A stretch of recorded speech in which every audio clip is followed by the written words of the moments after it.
O Brasil é o maior produtor de grãos do mundo, porém nós ainda não temos capacidade de armazenar toda essa grande produção. E é aí que entra a Kepler Weber, uma empresa responsável pela construção de silos de armazenagem de grãos. Será que essa ação tem um grande potencial de crescimento no futuro? Será que ela vai continuar pagando bons dividendos? Nós vamos entender tudo isso hoje analisando minuciosamente essa ação. E aí pessoal, tudo bem? Quem fala é o Jota e vamos deixar de enrolação e vamos começar analisando a Kepler Weber, uma ação do agronegócio que eu acredito que, se manter as métricas atuais, deve continuar crescendo muito. Ela é uma das principais empresas do Brasil no setor de bens industriais, então assim, a parte de construção, armazenagem de grãos, fabricante de peças e tudo mais, é ela que é responsável.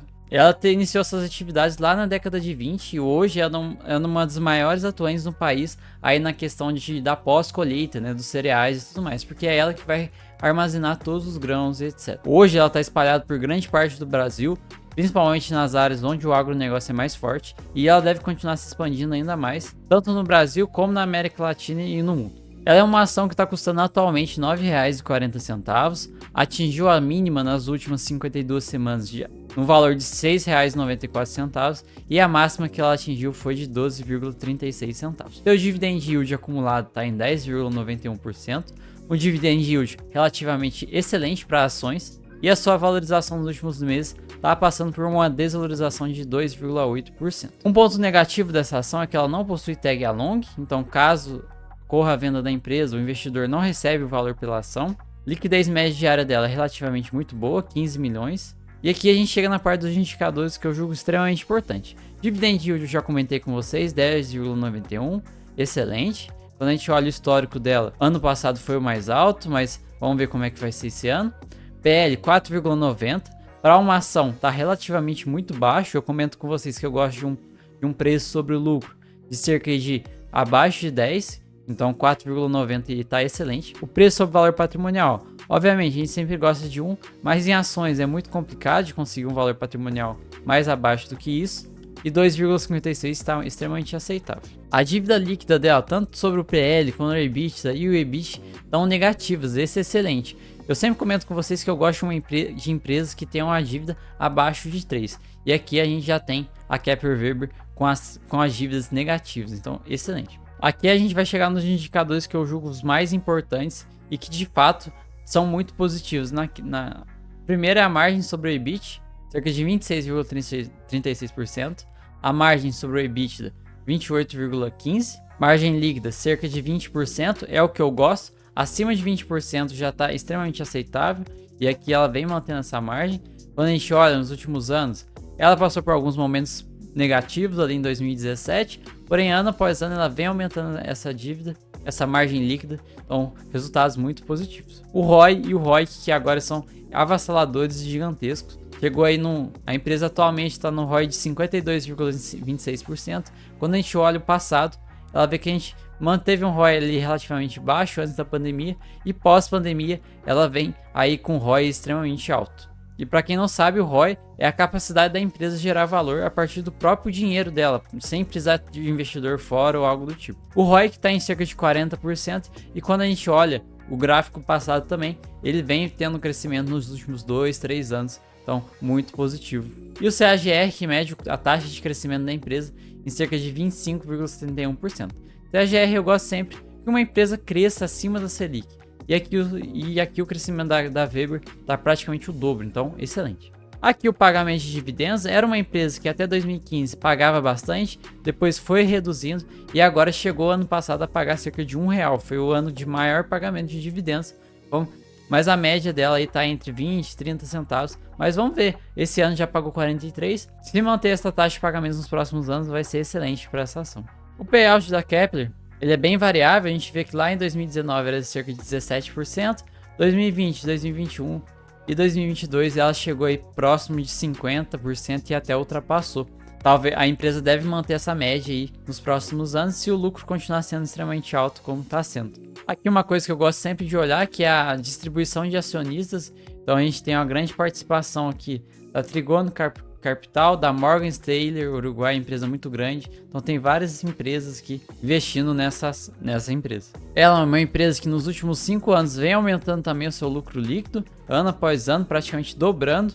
Então deve continuar, principalmente quando eu mostrar para vocês a parte do RI que vocês vão entender um pouco mais. Então vamos lá, vamos dar uma olhadinha na apresentação institucional da Kepler.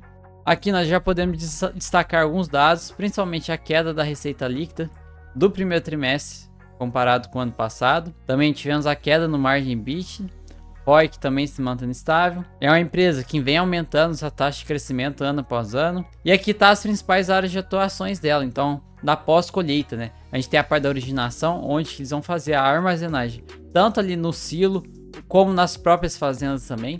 Vai ter a parte de logística, a parte de transporte, também de transformação, exportação e consumo. Então, ela está presente em toda a cadeia produtiva pós-colheita. Nós temos a tese de investimento dela, fala algumas coisas, mas o principal é a alta competitividade do mercado do agronegócio brasileiro e o crescimento de receitas recorrentes. E a gente vê que essa demanda por grãos, por alimento, vai ser cada vez maior, principalmente na Ásia. E a Kepler já está se movendo para isso. Quando a gente vê aqui, ó, onde nascerão os próximos mil bebês. A gente vê que o Brasil, México, Estados Unidos é bem pouco, Europa nem quase nada, e aí os fortes, África e Ásia, cerca de 172 bebês lá na Índia. Então a gente vê que esse crescimento populacional vai aumentar a demanda global por alimentos, e até 2030 a gente tá vendo um grande crescimento, tanto no mundo como principalmente na Ásia. E quando a gente fala de Ásia, a gente não pode deixar de fora a China, né? Um dos maiores países que a gente tem lá. E a gente vê como que tá o déficit de soja e de grãos. A China, cada ano que passa, o seu déficit de grão de soja vem aumentando ano após ano. Então agora já tá lá em menos 98. Então assim, ano após ano a China precisando de cada vez de mais grãos. E aí para o Brasil, que é um dos maiores produtores, e para Weber, que faz toda essa parte pós-colheita, é excelente.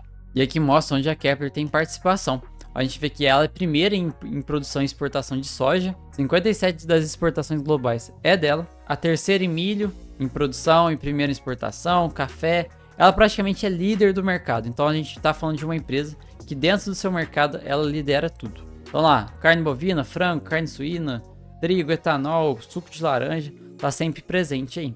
E aqui a parte que eu comentei com vocês no início do vídeo, que é muito importante, que é a parte do déficit de armazenamento de grãos. Por que eu tô falando de déficit? Hoje o Brasil produz muito mais do que ele consegue armazenar. E a gente vê isso aqui, ó, a capacidade de armazenação instalada. No Canadá, Estados Unidos, União Europeia, a gente tem uma capacidade até que relativamente alta. Porém, Brasil, a gente tem apenas 15% de capacidade instalada de armazenagem na fazenda.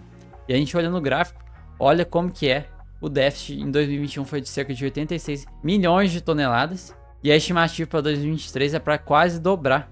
E olha só, Centro-Oeste, todos os estados têm déficit. Então, e aí que a Kepler Weber entra, criando silos de armazenamento, dando presente aí no agro. Então a gente olha vê como que essa empresa pode crescer ainda mais para o futuro. E aí um fato muito interessante é que o Brasil lidera o avanço da produtividade agrícola mundial. O Brasil está com uma taxa de crescimento de 3,18%, enquanto os outros países estão todos abaixo. O Brasil é o líder disparado.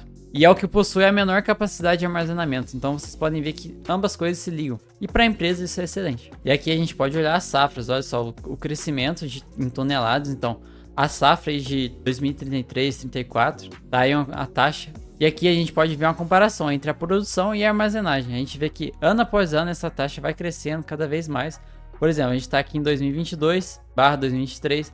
A gente tem 192 milhões de armazenamento, de toneladas de armazenamento. Porém, está produzindo praticamente o dobro. E isso tende a crescer para os próximos anos. Lá em 2033 e 2034, o Brasil vai produzir cerca de 645 milhões de toneladas de grãos. Porém, vai conseguir armazenar apenas 261. Então, a gente vê que a defasagem está em quase 3 vezes. A gente produz 3 vezes mais do que a gente pode armazenar. Então, olha como vocês podem ver que aqui tem um grande potencial para a empresa que armazena, que cria silos de armazenagem. Isso que é um cenário ideal para qualquer empresa. Você tem uma alta demanda e ainda ser líder no mercado. E aqui a gente vê a presença da Kepler Weber no Brasil. Está presente em vários estados, tem muitos locais de armazenamento e que deve crescer ainda mais. Ainda existe muita defasagem, ela não está presente em todos os estados. A gente viu também que os silos de armazenagem dela são de alta qualidade. E ela também não está presente só no Brasil. Ela está presente na Rússia, na Índia, aumentando cada vez mais a sua participação. Na América Latina também. Tem a América Central ali, nas ilhas da América Central. Então está presente em muitos locais e deve aumentar ainda mais a sua participação na Ásia, onde que a gente vai ver que lá vai estar alta demanda por alimentos no futuro. É uma empresa também que está cada vez mais presente na indústria 4.0, que é a questão de automação. Então tá muito está muito ligada a isso, de automatizar os processos. E isso é bom, é uma empresa que evolui conforme a tecnologia vai avançando, também tende a ter resultados muito positivos. Aqui mostra um pouco da composição acionária, a gente tem a Trígono Capital, a família L, a Tarpon Investimentos, e tem 58,8% de free float. Aqui são algumas realizações, principalmente aqui, ó, a criação do espaço de inovação Panambi Kepler Lab, então um espaço só para eles inovarem, e a migração para o novo mercado, né? Tá expandindo cada vez mais para fora. Aqui as ideias que a empresa tem. Atualmente tem 8 centros de distribuição e vendas em 21 estados, e ela quer aumentar isso para os 27 estados do Brasil. Corresponde a 25 a 30% do market share na América Latina, e ela quer aumentar ainda mais essa participação, tanto na América Latina quanto nos negócios internacionais.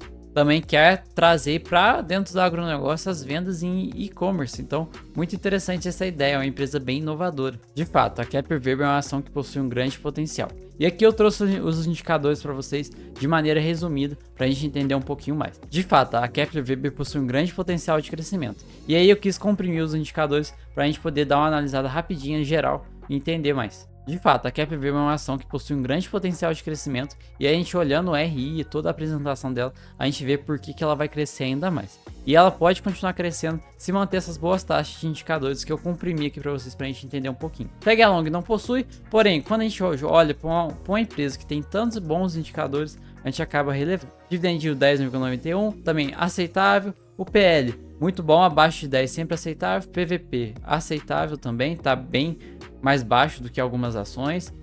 Dívida negativa, então isso aqui a gente está no patamar da excelência. Margem líquida, ROI, ROIC, CAGR, todos muito excelentes. Então, questão de indicadores, nota 10 para Kepler Weber. E é uma parte que eu sempre gosto de comentar com vocês, é a rentabilidade. E quando a gente compara a ação com o CDI, desde lá da série histórica, né, igualando duas séries históricas, a gente tem a Kepler aí com a rentabilidade de 64,25% e o CDI com a rentabilidade de 23,41%. Então, rendendo 3 vezes mais que o CDI, entregando muito mais que o CDI.